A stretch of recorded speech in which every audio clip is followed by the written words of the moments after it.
You know as well as we do that we've arrived at a point at the end of this year. We were told to wait till the end of the year before you can make any real kind of overview presumptions about how we'd handle the pandemic. This country has spent more money than almost any other comparable country. We've achieved the worst economic performance of pretty much any comparable country. And we have the worst death toll of any comparable country, including the worst death toll in the whole of Europe. How have we got to this place? I mean, you're one of the senior members of this government.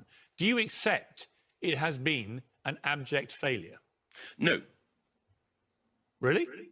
Yes. Which part of what I've just said is not a failure? Oh, well, I think, firstly, we're not through this yet. You keep saying that because it buys you time.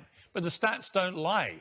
We have had a disastrous economic performance this year, the whole year now, and reaching the end of the year. We've had a disastrous death toll. It's either your official number, which we know is not the real one.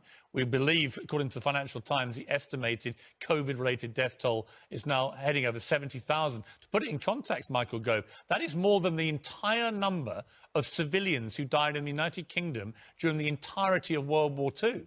What part of this is not a disaster?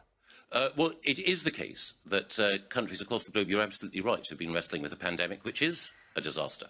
But it's important to stress that we're not through this yet, and that's why we're moving out of lockdown, but into a tiered system, which is designed to reduce the rate of infection.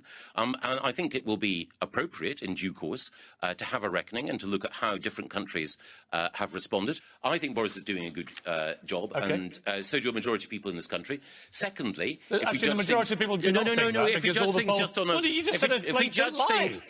The majority of people do not think that. In all the polls, the majority of people think he's doing a terrible job. No, I think